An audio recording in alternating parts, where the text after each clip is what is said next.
하나님께서 오늘 우리에게 주시는 말씀은 마가복음 16장 14절부터 20절까지 마지막 절까지 마지막 장을 한번 지난번에 이어서 상고하도록 합니다. 마가복음 16장 14절부터 20절까지 교독할까요? 그 후에 11 제자가 음식을 먹을 때에 예수께서 그들에게 나타나사 그들에게 믿음 없는 것, 마음이 완악한 것을 꾸짖으시니 이는 자기가 살아난 것을 본 자들의 말을 믿지 아니함일러라.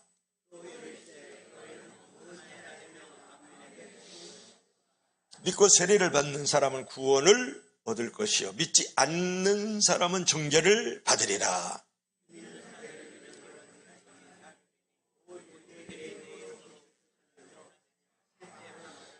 뱀을 집어올리며 무슨 독을 마실지라도 해를 받지 아니하며 병든 사람에게 손을 얹은즉 나으리라 하시더라.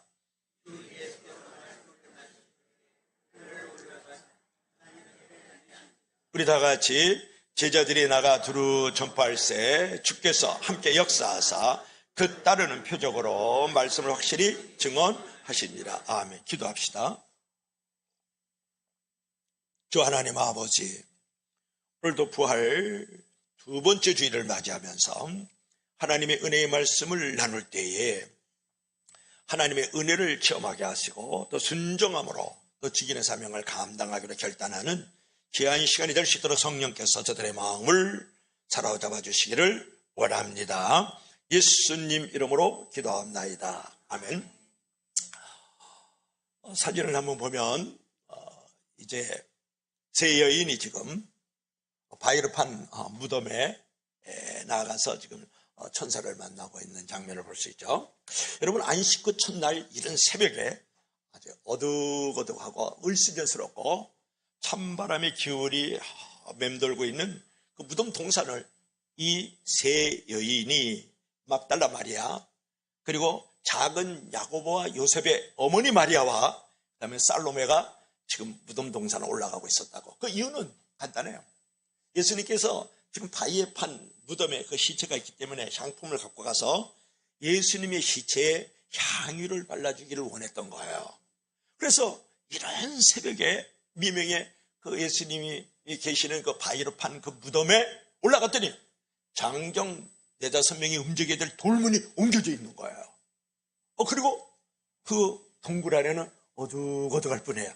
그러니까 3명의 이 여인이 말이죠. 막달라 마리아와 작은 야고보와 요셉의 어머니 마리아와 살로메가 말이죠. 무덤 문을 이렇게 이제 뒤다보고 있을 때 천사가 나타난 거예요. 너희가 찾는 나사렛 예수는 여기에 계시지 않는다. 부활하셨다. 다시 사셨다. 그러는 거예요. 예수님이 안 보인단 말이야. 그러니까 막달라 마리아가 그 무덤에 굽혀가지고 눈물을 금방울 운망울 같은 악동말동 같은 눈물을 펑펑 흘리면서 주님을 만나지 못한 것에 대한 마음의 그 섭섭함, 그리고 보고 싶은 그 사모하는 마음을 가지고 눈물을 흘리고 있었어요. 그때 마리아야 그러면서 예수님이 나타나셨어요. 내가 무덤의 권세를 깨뜨려버리고 사망을 물리쳐버리고 부활했다는 사실을 제자들에게 알리라 그랬어요. 그러니까 최초로 이 막달라 마리아가 제일 먼저 예수님을 만나게 되고 부활하신, 그리고 최초로 제일 먼저 부활의 소식을 전하는 증인이 되었다라는 그런 사실을 우리가 생각해 볼 필요가 있거든요. 여러분, 기독교 역사 속에서 하나님께 쓰임을 받았던 사람들은 쟁쟁한 사람들이 아니었단 말이에요. 평범한 사람들이 하나님의 나라의 귀한 제목으로 쓰임받는 것을 볼 수가 있거든요.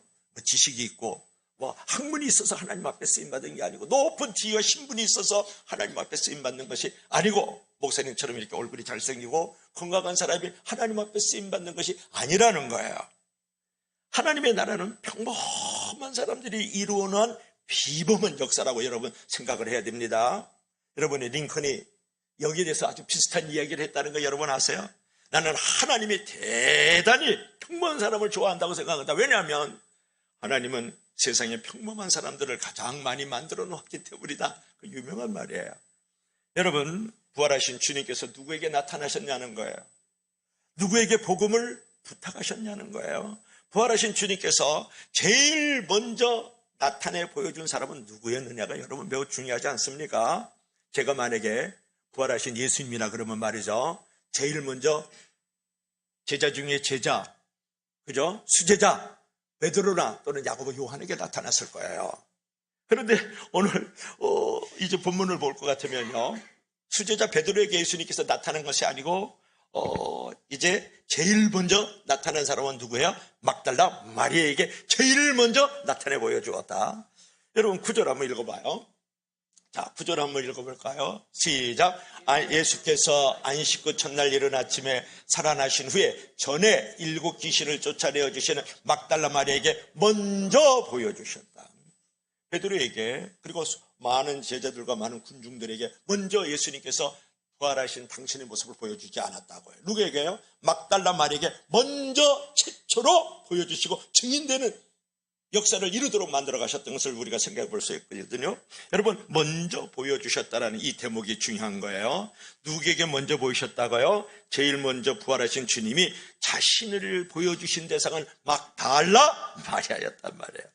여러분, 막달라 마리아 너무 잘 알잖아요. 귀신에게 사로잡혔었어요. 그것도 7 귀신에게 말이죠. 그래서 사람들로 또 소외당하고 격리당했던 사람이 누구냐면 막달라 마리아였다고. 일설에 의하면 지난주에도 말씀했지만은 로마 군병들에게 몸을 팔았던 창녀였단 말이에요. 그런데 예수님께서 이 여인에게 최초로 부활하셔서 그 여인에게 제일 먼저 보여주셨다는데, 여러분, 우리가 주의를 기울여야 되지 않겠어요? 그리고 제자들에게 가서 복음을 전하라고 복음이 증인되는 역사도 그 여인에게 먼저 부탁했다라는 거예요. 여러분, 왜 주님께서는 이렇게 평범한 사람을 쓰셨을까? 그것이 중요한 거 아니에요? 비범한 사람, 날렵한 사람, 이런 사람을 안 쓰고 평범한 사람을 썼다라는 거예요. 여러분, 단지 평범하기 때문에 평범한 사람을 썼을까? No, 그렇지 않아요. 평범하지만 예수님으로부터 쓰임받을 수 있는 어떤 부분을 갖고 있었기 때문에 평범한 사람이 비범하게 쓰임을 받는 거거든요. 자, 그 이유는 무엇이었을까? 그것이 중요하잖아요. 자, 첫째로 우리 다 같이 시작.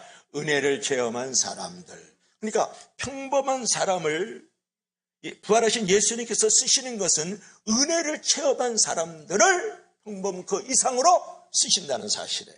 그래서 지금 막달라 마리아가 말이죠, 부활하신 예수님을 만나는 장면이거든요. 부활하신 예수님께서 최초로 막달라 마리아에게 먼저 보여주셨던 이 장면이란 말, 가서 제자들에게 내가 다시 살아났다는 것을 전해라, 이렇게 지금 하고 있는 장면이라고 생각하면 좋아요. 여러분, 그들은 말이죠, 주님의 은혜를 체험했기 때문에 쓰임을 받았다는 사실을 여러분이 기억할 필요가 있는데요. 그것은 뭐냐 그러면, 막달라 마리아가 말이죠, 귀신이 들렸을 때 부활하신 예수님께서 말이죠, 그 귀신을 내어 쫓아주셨잖아요. 그래서 정신적인 부분에서의 자유함을 얻었고 육체적인 질병에서 노연함을 받았단 말이에요. 그러니까 예수님께서 이 막달라 마리아에게 아주 귀한 은혜를 체험하게 만들었잖아요. 그러니까 막달라 마리아가 내 안에서 이제 나를 묶고 나를 가두고 나를 몹쓸게 하고 저주 가운데 이끌어가던 이 귀신이 쫓겨나가는 것을 체험했단 말이에요. 누가? 막달라 마리아가 부활하신 그 예수님으로 말미암아서 귀신이 나에게서 쫓겨나가는 그런 자유함과 질병에서 노예라는 은혜를 체험했단 말이에요. 그런데 그 은혜가 매우 값비싼 은혜라고 여러분 생각하지 않으세요? 무슨 의미냐 그러면, 값비싼 은혜라는 것은 은혜를 베풀어 주시기 위해서 예수 그리스도께서 대가를 지불했다라는 말이에요. 어떤 대가를 지불했냐 그러면, 막달라 마리아에게 귀신을 내어 쫓아주어서 그를 정신적으로 자유하게 하고 질병에서 노연하게 만들었다라는 것은 예수님이 어떤 대가를 지불했냐 그러면, 예수님께서 창기와 세리의 친구야, 그들하고 노는 자야. 그러면서 예수님께서 말이죠, 별명이 붙었어요. 창기와 세리와 노는 자. 그래서 동네 사람들에게 조롱거리가 됐다고요. 이게 값비싼 대가를 지불한 거예요. 누가? 예수님께서 말이죠. 그뿐만이 아니고 정신적인 자유를 주고 육체적인 질병에서 노연하게 하기 위해서 예수님께서 어디에 매달리셨습니까? 십자가에 달려서 당신의 생명과 목숨을 던져주었단 말이에요. 이렇게 값비싼 대가를 지불해 주었기 때문에 결국은 막달라 마리아가 정신적인 자유함을 얻고 육체적인 질병에서 노연함을 받았단 말이에요. 그러니까 그런 은혜를 체험했기 때문에 이 막달라 마리아가 어디까지 쫓아갔느냐가 이제 중요하거든요. 자, 보세요. 15장 40절 한번 볼까요? 자, 15장 40절 우리 다 같이 시작. 멀리서 바라보는 여자들도 있었는데 그중에 막달라 마리아와 또 작은 야고보와 요새의 어머니 마리아와 살로메가 있었다. 그러지 않습니까? 여기서 보면 멀리서 바라보는 여자들도 있었다. 지금 예수님께서 십자가에 지금 달려 계셔요. 그런데 멀리서 바라보는 이 여자들은 뭐냐 그러면 갈릴리 바다에서 예수님을 만났던 많은 군중 가운데 그 여인들이 지금 예루살렘으로 내려온 거예요. 내려와가지고 지금 예수님께서 십자가에 달리시는 모습을 보고 십자가 바로 밑에까지 누가 왔냐 그러면 막달라 마리아가 온 거예요. 그리고 십자가 바로 밑에까지 누가 왔냐면 작은 야고보와 요새의 어머니, 어떤 데는 요셉의 어머니라고 나와요. 요새는 헬라어, 요새는 히브리어, 요셉은 헬라어라고 해요. 같은 말이에요. 어떤 사람은 성경이 잘못 쓰여졌나 봐. 요셉인데 요새라고 나왔는데 또 그렇게 따져 묻는 사람이 있다. 모르면 물어봐야지. 자기가 잘났다고 그 성경을 갖다가 목사님한테 따지면 되겠어. 아니 우리 교회는 없었어요. 한 사람 그런 거라도 좀 물어봤으면 좋겠어. 나는 물어보는 사람이 없어요. 그러니까 요새하고 요셉은 두 가지로 나와요. 성경에 복음서에. 하나는 히브리어 식이고 하나는 헬라식이다 그런 말이에요.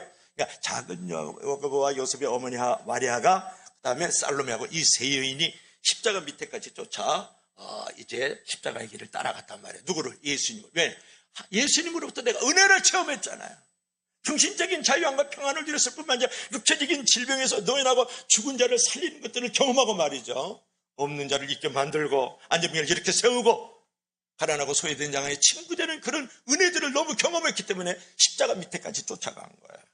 은혜를 체험했기 때문에 값비싼 은혜의 대가를 지불하는 마음으로 그 은혜의 빚을 갚는 마음으로 십자가의 길을 따라가고 십자가 밑에까지 따라갔던 이 막달라 마리아와 또 작은 야고보와 요셉의 어머니 마리아와 살로메를 우리가 알 수가 있죠.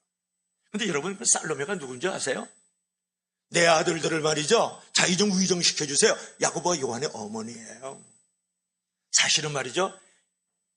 예수님의 이모입니다. 여러분 살로메가요. 그러니까 야고보가 요한하고 예수님은 이종 사촌간이에요. 요거 그냥 한번 들어주세요. 자, 이제 그랬어요. 그런데 중요한 것은 예수님께서는 십자가에 이렇게 매달려 계셨을 때 여자들이 멀리서도 가까이서도 여자들이 쫓아왔는데 따라왔는데 그 밑에 있었는데 남자들은 어디로 다 갔느냐가 중요한 거예요. 여러분 베드로는요 예수님을 3번이나 부인하고 말이죠 도망가 버렸어요. 근데 그러면 다른 제자들은 다 물러가 버린 거예요. 여러분 평범했던 여인들, 가난했던 여인들, 그 보잘것없는 이 여인들만이 십자가 밑에까지 쫓아갔다는 사실을 아세요? 지금 바자회를 하잖아요. 저기 남자들은 하나도 없어요. 다 여자들만 저기 들어가 있잖아요. 어제도 내내 준비하는 남자는 하나도 없어요. 여자들만 나와서 다 준비하고 있다고요. 오늘날도 2000년 전에 그 풍토하고 교회 풍토의 정서가 좀 비슷해요. 그래서 이제 그 예수님께 이제 은혜를 입었던 이 여인들이 말이죠. 은혜를 알고 있었기 때문에 그 은혜를 저버릴 수가 없어서 십자가의 길을 따라갔고 십자가 밑에 머물렀다 그런 말이에요. 그래서 이제 예수님 앞에서 그 은혜를 빚을 이제 갚는 모습 우리가 볼 수 있는데 47절 한번 읽어볼까요? 47절 있나요? 자, 47절 없나 보다. 40절 제가 한번 읽어볼게요. 네, 막달라 마리아와 그 다음에 요셉의 어머니 마리아가 예수 둔 것을 봤더라. 그러니까 십자가에 매달려 있던 그 예수님을 시체를 끌어가지고 이제 바위 판 무덤에다가 예수님을 넣어뒀거든. 그러니까 이 세 여인이 그 무덤을 가만히 둔 것을 본 거예요. 그러다가 그날은 안식일이니까 장례를 치를 수가 없어요. 또 딴짓을 할 수가 없어요. 그래서 안식 후 첫날 말하면 주일날 새벽에 이제 그 예수님에게 이제 무덤을 향하여 가는 거야. 향품을 끌어안고 말이죠. 왜냐 그러면 예수님의 시체에다가 향품을 이제 발려주려고 이제 그 무덤 동산에 지금 여인들이 지금 올라온 장면이거든요. 그들은 무엇을 아는 사람이니까 은혜를 아는 자들이었다. 그 은혜를 받기 위해서 예수님께서 얼마나 값비싼 대가를 지불하는지 알고 있었단 말이에요. 많은 사람들에게 놀림을 당하고 많은 사람들에게 창기와 셀이라는 그런 어떤 별명에 그 딱지를 붙이게 되었고 말이죠. 나를 위해서, 우리를 위해서 십자가에 못 박혀 죽기까지 하셨다라는 그 은혜를 알았기 때문에 예수님의 시체 있는 데 가서 향품을 발려주려고 올라갔다. 이제 그런 부분이죠. 그러니까 우리가 진정한 은혜를 체험하는 사람만이 은혜를 갚을 줄 아는 거예요. 내가 하나님 앞에 내가 드리지 못해요. 바치지 못해요. 하나님 앞에 희생하지 않아요. 왜냐? 은혜를 체험하지 않았기 때문에 그래요. 아니면 은혜를 체험했는데도 은혜를 은혜로 여기지 않는 무관심, 방관자, 구경꾼이 되었기 때문에 그러는 거예요. 이 여인들의 영혼의 자유함을 얻고 모든 질병에서 모든 삶에서의 어떤 억압에서 놓여놨거든요. 그 은혜를 체험하니까 그 향품을 가지고 이런 새벽의 미명 아래 십자가에서 올라갔다가 무덤문까지 그 다음날 안 쉬고 첫날 새벽에 올라가잖아요.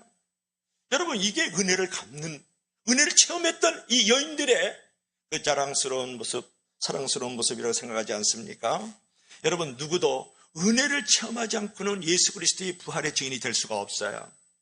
체험하지 않은 사람이, 보지 않은 사람이, 예수님을 만나지 않은 사람이, 예수님의 음성을 듣지 않은 사람들이 어떻게 부활의 증인이 될 수가 있느냐 말이에요.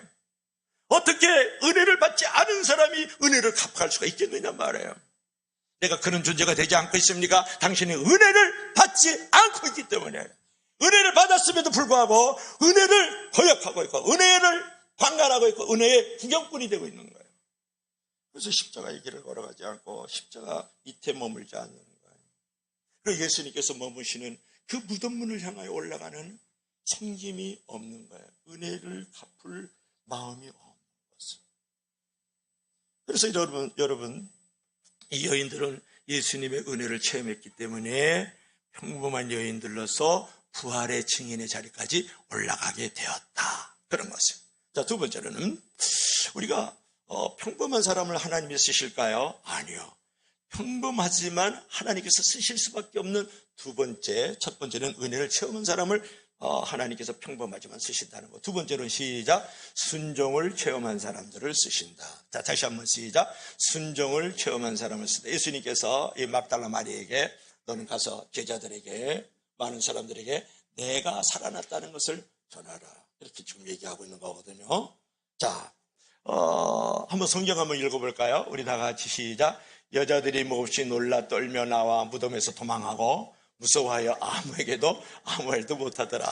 여자들이 그랬으니까 막달라 마리아와 작은 야고보와 요셉의 어머니, 그 다음에 예수님의 제자 야고보와 요한의 어머니 살로메, 그리고 멀리서 예수님을 이제 보았던 여자들도 있겠죠. 근데 이거 세 명의 여자를 말하는 거예요. 세 명의 여인들께서 몹시 놀랐어요. 왜냐하면 무덤문이 그냥 큰 바위문이 열려졌거든요. 장정 서너 명이 움직여야 될 그 바위문이 열려져 있는데 보니까 예수님은 안 계시잖아요. 그러니까 너무너무 무서워했어요. 그래서 도망을 했어요. 그리고 아무 말도 못했다고요. 부활의 증인이 됐다고요? 부활의 안증인이 된 거지. 아무 말도 지금 하지 못하고 있으니까요. 여러분, 그들은 예수의 은혜를 체험했을 뿐만 아니라 예수의 부활을 믿었기 때문에 쓰임받을 수가 있었는데, 그러나 이 여인들이 처음부터 이러한 부활의 증인이 되고 예수님부터 쓰임을 받았던 건 아니라는 거야. 무덤에서 도망하고 무덤에서 무서워하고 두려워서 아무 말도 하지 못했던 여인들이었거든요. 사실 여인들은요, 부활을 기대했던 것은 아니었어요. 예수님께서 지금 바위에 판 그 무덤 안에 지금 시체가 있으니까 거기다가 향품을 발라드려야 되겠다 이렇게 생각하고 올라왔을 뿐, 그러니까 예수님을 사랑하고 예수님에 대한 충성심, 예수님에 대한 애정을 가졌을 뿐이지 예수님께서 부활하실 것은 생각을 안 했단 말이에요.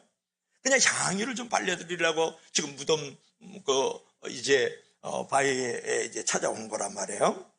근데 보니까 예수님께서 부활하신 거예요.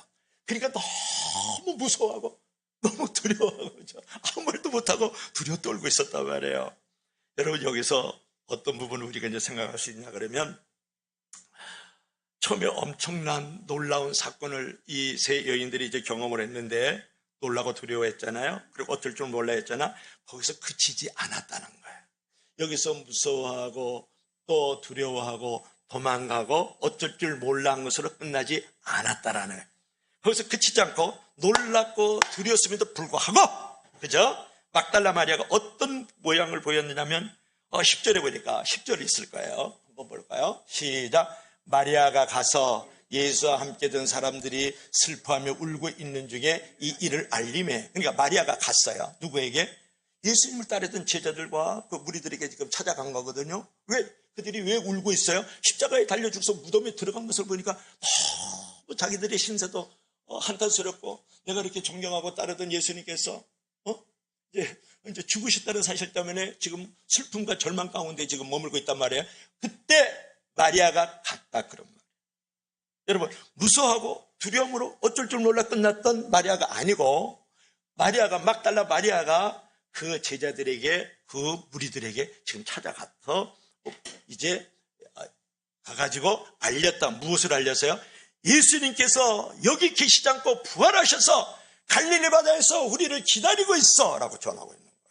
믿으시면 다 같이 아멘 하기를 바랍니다. 그러니까 마리아가 가서 예수와 함께하던 사람들, 그 제자들과 그 무리들이 있을 거 아니에요. 그들에게 복음을 전하고 있는 장면을 우리가 볼 수가 있죠. 이게 바로 순종이라는 거예요. 예수께서 뭐라고 말씀하셨어요? 너는 가서 내가 살아났다는 것을 전하라 그랬잖아요. 이게 순종이잖아요. 가라고 했으니까 갔잖아요. 그게 바로 순종이단 말이에요. 그러니까 가서 전하라는 말씀 그대로 막달라 마리아는 두려움 중에서, 무서움 중에서도 어쩔 줄 몰라 하는 마음속에서 도망하다가 드디어 가서 복음을 전하기로, 순종하기로 결단하는 모습이 오늘 이 본문이란 말이에요. 이것이 막달라 마리아의 신앙의 고백인 거예요. 여러분, 그녀가 순종하니까 하나님께서 그녀를 부활의 첫 증인으로 사용하여 주신 거예요. 사랑하는 여러분, 순종하는 자를 하나님이 사랑하십니다. 은혜를 체험한 자만을 사용하시는 게 아니에요. 택함을 받은 자를 사용하시는 게 아니고 순종하는 자를 하나님이 쓰신다는 것을 알아야 돼요. 여러분, 은혜 받았어요. 나는 택함 받았어요. 그런 사람을 하나님이 쓰시는 게 아니라고요. 그냥 은혜를 주어 받았어. 너는 택함을 받았을 뿐이야. 사용하시지 않는다고요. 쓰시지 않는다고요. 왜? 순종하지 않기 때문에. 오늘 막달라 마리아는 창녀였어요. 그리고 많은 사람에게 소외당했던 사람이에요. 아주 평범 이상의 그 평범한 사람이란 말이에요. 오히려 비천한 자죠. 근데 가서 전화를 했더니 가서 전하는 순종을 했기 때문에 가장 먼저 예수님이 보여주셨고 최초의 부활의 증인이 되는 놀라운 역사를 이루어가는 거예요. 하나님은 순종하는 자를 사용하시는 줄로 믿으시기를 바랍니다. 여러분, 믿는 자로 끝나지 마세요. 택한 자로 끝나지 말란 말이에요. 순종하는 자로, 행하는 자리까지 가야 된다, 그런 말이에요. 그래야 하나님께서 평범한 자를 비범한 자로 사용하시는 거예요. 그래서 마리아가 가서 이제 전하기 시작하니까 부활의 증인으로 이제 쓰임을 받았다. 이것은 마리아만을 향한 명령입니까? 제자들을 향한 명령이기도 하고, 오늘 2000년이 지난 우리들도 제자들이에요. 오늘 우리가 막달라 마리아와 같은 사람들이거든요. 우리에게도 향하신 명령이라는 걸 알아야 돼요. 우리 은혜를 받았어요. 목사님 은혜 받았습니다. 하나님으로부터 나는 택함을 받았습니다. 그것으로 끝나지 말라는 거예요. 오늘 예수님께서, 천사들도 그런 말을 했지만 가서 다시 살아났다는 것을 전하라 그랬더니 막달라 마리아가 가서 전했어요. 순종을 했다고요. 오늘날 막달라 마리아는 저와 여러분들이에요. 오늘날 제자들은 저와 여러분들이란 말이에요. 오늘 예수님께서 부활하신 증인 예수께서 부활의 떡이나 먹고 계란이나 까먹으라고 부활절을 준 게 아니라고요. 가서 전하라는 거예요. 증인이 되라는 거예요. 전도자가 되라는 거예요. 하나님의 나라의 일꾼이더라고 명령하고 계시는 줄로 믿을 수 있기를 바랍니다.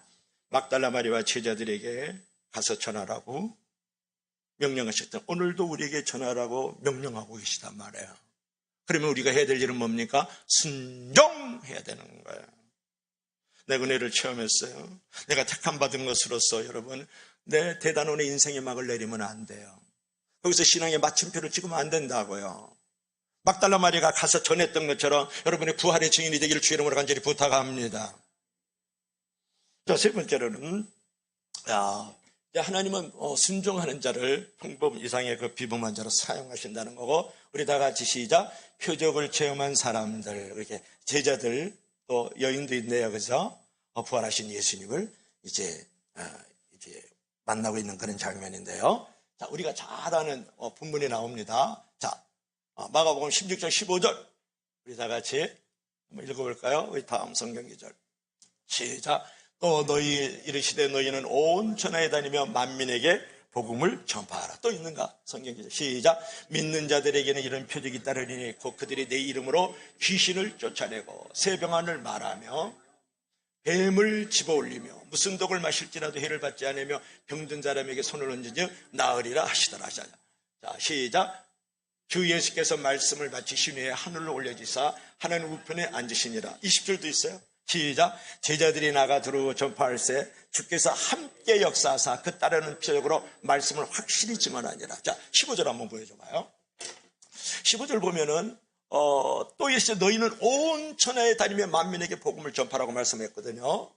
여기서 너희는 온 천하에 다니며 만민에게 복음을 전파하니 언어적인 그 해석은 뭐냐 그러면 너희는 온 천하라 그랬잖아요. 여기서 너가 머무는 그 모든 곳은 내가 가는 곳 어디든지 복음을 전하는 장소다, 이렇게 얘기를 하는 거예요. 뭐라고요? 여기서 온 천하에 다녀라 이렇게 말씀하고 있는 것은 모든 곳은 내가 머무는 그 곳은 복음을 전하는 장소다, 이렇게 말씀하는 거예요. 여러분들이 싱크대 위에 있습니까? 거기 복음을 전하는 장소죠. 여러분이 카페에 있어요? 거기 복음을 전하는 장소. 여러분이 셀러리면서 직장에서 지금 근무하고 있습니까? 거기에 복음을 전하는 장소라는. 내가 사업을 하면서 많은 사람들을 만나고 있으면 거기서 복음을 전하는 장소. 여러분이 캠퍼스에 있어요? 그럼 여러분이 그곳에서 복음을 전하는 장소라고 가르쳐주고 있는 거예요. 누가? 예수님께서 마지막 명령을 하고 계시죠. 그리고 만민에게 복음을 전파라. 모든 사람들, 내가 만나는 모든 사람들은 복음을 전할 대상이다, 그걸 가르쳐주고 있는 거예요. 오늘 여러분 누구를 만나고 있습니까? 또 어느 장소에 지금 머물고 있느냐고 물어보는 거예요. 여러분이 만나고 있는 모든 사람들, 그 사람들은 복음을 전하라고 하나님이 보내준 대상이라는 것을 여러분이 알아야 된다는 것을 지금 예수님께서 마지막으로 지금 제자들에게 말씀하고 있는 것이죠.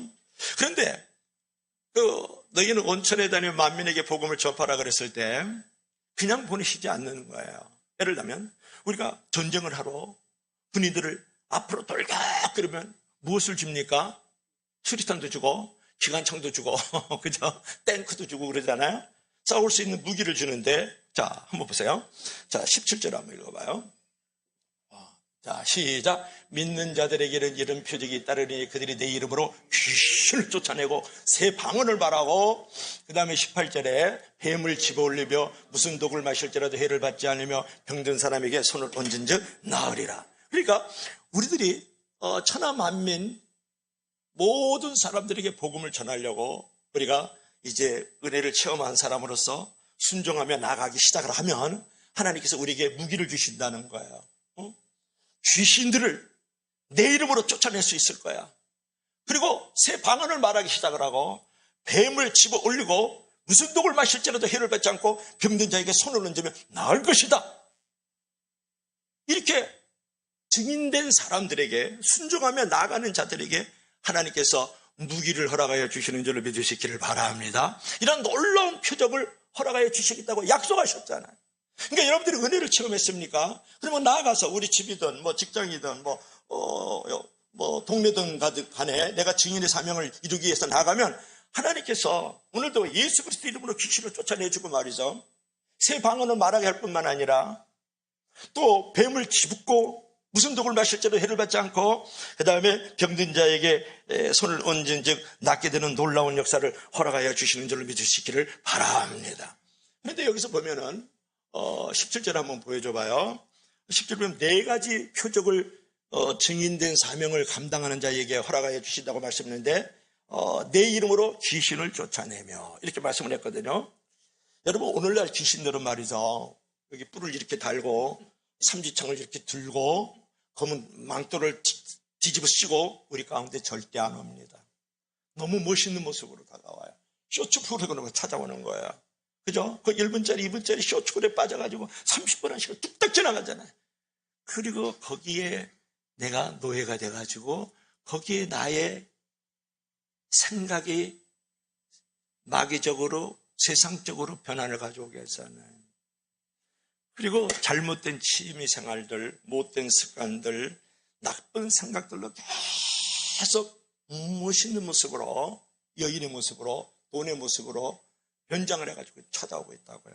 여기에 많은 사람들이 다 넘어가고 있거든요. 귀신들은 그렇게 여러분 곁을 찾아오고 있다고요. 하나님을 멀리하고 말씀을 멀리하고 교회를 멀리하고 교제를 멀리하도록 그렇게 유혹하고 시험하는 모습으로 찾아오거든요. 그 귀신들을 증인이 되면 쫓아내주겠다 이렇게 말씀을 한 거예요. 두 번째로는 새 방언을 말하겠다. 뭐 갑자기 여기서 미국 말을 하고 아프리카 말을 하고 그런 방언을 여러분 생각하세요. 언어가 바뀐다는 그런 얘기를 하고 있는 거예요. 새 방언을 말하며 여러분이 복음을 전하기 시작하면 또 복음의 전도자가 되기 시작하면 새로운 말을 하기 시작하는데 비판을 많이 하던 사람이 말이죠. 이제는 칭찬하는 말을 많이 해요. 정죄를 하던 사람이 이제 인정하는 말을 많이 하고 할 수 없다라고 생각했던 사람이 내가 할 수 있도 이런 어떤 긍정적인 그런 믿음을 가지고 사는 사람이 돼요. 그리고 날마다 만나면 아파트 이런 얘기는 하고 있고 뭐 그냥 주식이나 투자하고 뭐 비트코인 같은 얘기로 맨날 이제 정치적인 얘기는 하고 그 윤석열이 이재명이 이제 그만 얘기하세요.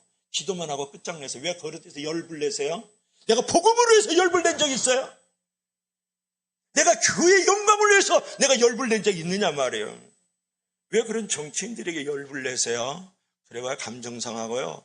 덕과 질서가 세워지는 게 아니에요. 여러분 아파트, 주식부터 비트코인 막 이런 것들, 그다음에 정치인들, 뭐 경제인들 이런 사람들에게 열불 내던 사람이 이제는 복음이 증인이 되면 언어가 바뀌어요. 기도를 얘기를 하고 예배를 얘기하고 전도를 얘기하고 봉사를 얘기하고 그리고 천국을 얘기하는 사람으로 변화되는 줄로 믿으시기를 바랍니다. 그러니까 내가 은혜를 체험해가지고 순종함으로 내가 복음의 증인이 되기 시작하면 언어가 바뀌기 시작해요. 생활이 바뀌기 시작하는 거예요. 또 있어요. 한번 볼까요? 자, 그 다음에 뱀을 집어올리며 무슨 독을 마실지라도 해를 받지 않는다. 이렇게 얘기를 했는데 해를 받지 않는다. 이거는 뭐냐면 내가 어떤 위기와 시험 속에서도 하나님부터 지킴을 받는다. 건짐을 받는다. 구원을 받는다. 그런 얘기예요. 제가 어떤 일이 요즘에 있었냐 그러면 제 마음 가운데 계속해서 눌려있고 갇혀있고 노예가 됐던 부분이 좀 있어요. 뭐냐 그러면 그러면서 나의 어떤 무기력과 무능함으로 나를 만들어간 사건이 있었어요. 그래서 뭐냐 그러면 코로나예요. 코로나 이후는 어쩔 수 없어. 이제 교인들이 또 움직인 사람들도 있고 그 이로 인해서 재정의 위기를 겪고 있고 많은 일꾼이 없어졌어. 그러니까 이렇게 갈 수밖에 없는 거야. 그러니까 자기 합리화를 시켜가고 자기 이익을 도모하고 자기 편리를 갖고 있는 거야. 어느덧 그 코로나 때문에 코로나로 말미암아서 사람이 없어지고 재정이 없어지고 어려운 환경들이 만들어지는 것에 내가 꽉 갇혀 있는 거예요. 갇혀 있는 거예요. 그런 마음을 가지고 있으면서 이거는 그냥 내가 그냥 이렇게 교회를 유지하면 돼. 이런 마음이 내 마음 가운데 들어온 거예요. 주저앉은 거예요. 나도 모르게. 나도 모르게 나에 대해서 합리화를 시키고 있는 거예요. 이제 성도는 그럴 수밖에 없어. 그리고 내려놔 버린 거예요. 이게 오늘날로 말하면 마귀의 모습으로 찾아온 뱀이에요. 그리고 그런 생각을 계속 부정적이고 그 다음에 소극적이고 그 다음에 이렇게 비관적인 마음을 계속 불어넣어주는 영적인 독인 거예요. 거기에 내가 사로잡혀 있었던 거예요. 내가 지난 한 2주 동안 이게 너무 심했어요. 이제 사람도 없고 돈도 없고 환경도 없다. 이제는 이것을 잘 그냥 유지만 하다가 내가 막을 내려야 되겠다라는 생각을 계속 가지고 왔었어요.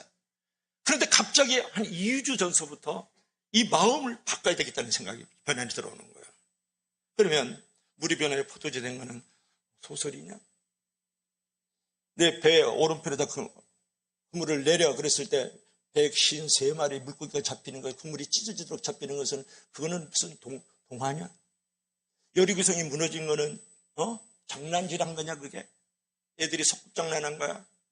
그리고 홍해바다가 갈라진 거는 그냥 드라마에 나오는 거야? 그리고 광야에서 만나고 며칠에 떨어지는 것은 그럼 누가 재미나게 예수님 잘 믿으라고 전하는 책석의 이야기냐? 그런 마음이 확 들어오기 시작하는 거야. 모든 것 위에 그저 하나님이 계시다는 생각을 갖고 있지는 않았던 거예요. 하나님께서는 없는 것을 있게 하시고 죽은 자를 살리게 하시고 병든 자를 낫게 하시고 닫혀진 환경을 열어주신다. 닫힌 문을 열어 제껴주시는 분이 하나님이시다는 생각이 내 마음에 확 들어와 버린 거예요. 그래서 완전히 자유했어요. 왜 닫고 돈에 묶여있느냐 네가? 왜 사람에 묶여있어? 왜 환경에 묶여있느냐고 나에게 하나님께서 채찍질을 하신 거예요.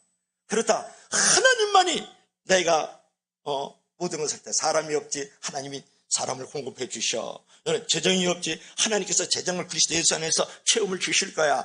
너의 환경이 지금 닫혀있어 하나님께서 그 환경을 열어주실 거야. 왜 너는 나를 믿지 않느냐고 하나님께서 나에게 다가오셨어요. 기도하실 때 믿으시면 나같이 큰 소리로 아멘 하세요. 여러분들도 사람을 원망하고 환경을 원망하고 또 재정을 원망하지 마세요. 그거는 뱀을 잡아 올리지 못하는 거예요. 독을 먹고 내가 해를 당하고 있는 거라고요. 오늘날 영적으로 보면. 그래서 여러분들께서 이제 할 수 있다 이렇게 긍정적인 말을 할 줄 알고 그 다음에 어떤 상황에도 하나님께서는 다 사람의 마음도 열어주시고 재정의 곳간도 열어주시고 환경도 열어주시는 분이야. 할렐루야. 이런 마음을 주신다는 거예요. 이게 새 방언을 말하는 거고 뱀을 짚는 거고 독을 마셔도 해를 받지 않는 거예요. 그래서 사람을 바라보지 마라. 재정을 바라보지 마라.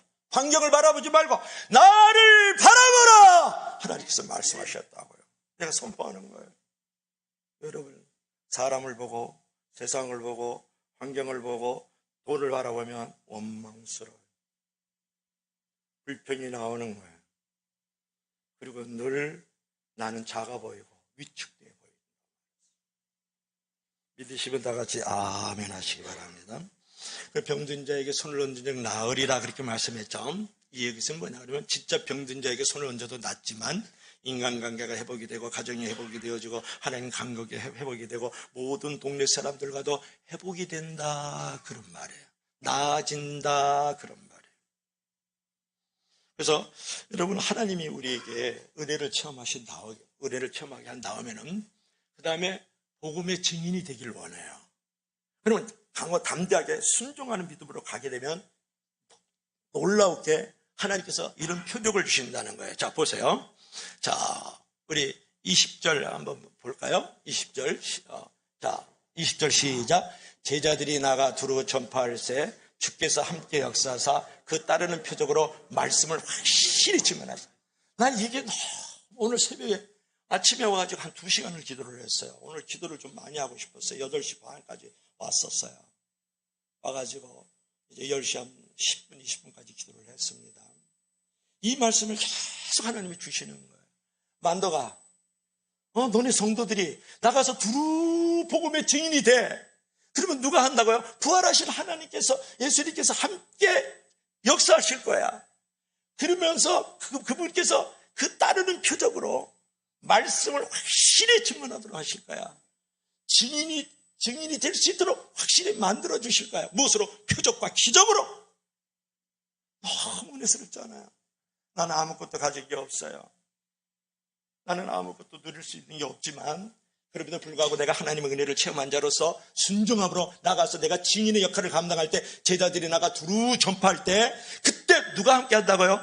예수님이 함께 하신다는 말이에요.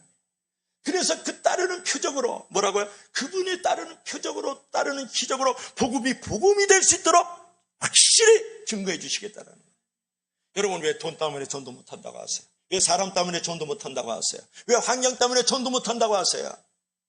여러분이 나가서 내가 은혜를 체험을 받은 자로서 착함 받은 자로서 내가 순종하면서 복음의 증인이 되겠다고 내가 나가기만 하면 임마누엘 우리 하나님 임마누엘 우리 부활하신 예수님께서 함께 해주시겠다고 약속을 하잖아요. 그분이 함께하면 모두가 이루어지는 줄로 믿을 수 있기를 바랍니다. 여러분, 이 믿음이 중요한 거예요. 따르는 표적으로 주시겠다, 따르는 기적을 주시겠다, 따르는 축복을 주시겠다고 약속했잖아요. 왜 사람을 보고, 왜 돈을 바라보고 환경을 바라봐요? 내가 체험한 자로서, 내가 순종하는 자로서, 내가 증인된 자로서 나가기만 하면 부활하신 예수님께서 따르는 기적과 표적으로 말씀을 확실히 증거해 주고 복음을 확실히 증거하도록 만들어 주시겠다고 확실히 증언하신, 이 믿음을 갖기를 주님으로 부탁합니다. 이거 놓치면 안 돼요. 하나님이 강력하게 말씀하셨어요. 이제 사람 바라보고 돈 바라보고 환경 바라보지 말란 말이에요. 하나님의 은혜를 체험했습니까? 그러면 순종하면서 나아가세요. 순종하기를 원합니까? 어떤 순종을 하기를 원합니까? 복음의 증인이 되기입니다. 내가 직장에서, 사업에서, 캠퍼스에서, 내가 머무는 가정에서, 이 동네에서 증인만 되면 하나님께서 반드시 따르는 표적으로, 따르는 기적으로, 따르는 축복으로 확실히 내가 복음의 증인이 되도록 만들어 주겠다고. 믿으시면 다 같이 아멘 하시기 바랍니다. 그래서 여러분, 지금도 순종할 때 복음의 증인이 될 때 기적과 축복이 있는 거예요. 표적과 은혜가 임하기 시작하는 거예요. 지금도 우리가 순종하면서 증인이 되면 성령이 역사하세요. 그저 믿기만 해서, 그저 택함을 받아서는 안 돼요. 진실로 순종해야 돼요. 그래서 순종하는 그리스도를 통해서 오늘날 성령의 역사와 그 나타남이 함께 하시면서 그분께서 우리를 역사하시고 나타나시고 통치하시고 지배하고 다스리는 줄로 믿을 수 있기를 바랍니다. 결론 들어갈까요? 우리 다 같이 시작. 하나님은 평범한 사람을 쓰신다. 이거 읽어봐요. 시작. 전도 우리가 살아가야 될 이유. 이 다음에 또 있을 것 같은데. 시작. 은혜를 체험하고 순종을 체험하고 표적을 체험하고 부활의 증인이 되자면, 여러분, 하나님께서는 평범한 사람을 쓰시지만 평범한 사람을 쓰시지 않아요. 은혜를 체험하고, 그 은혜를 체험한 자가 이제 순종하기로 결단을 하고, 그리고 무엇보다도 내가 예수 그리스도의 부활의 증인이 되고자 하고 발을 내딛는 자에게, 입술을 여는 자에게 우리 하나님께서 함께 하셔서 따르는 표적과 기적을 통해서 우리를 끝까지 증거해 주시고 사용하여 주시는 줄로 믿을 수 있기를 바랍니다. 기도합시다. 우리 다 같이 한번 주여 삼창하고 통성으로 기도할 때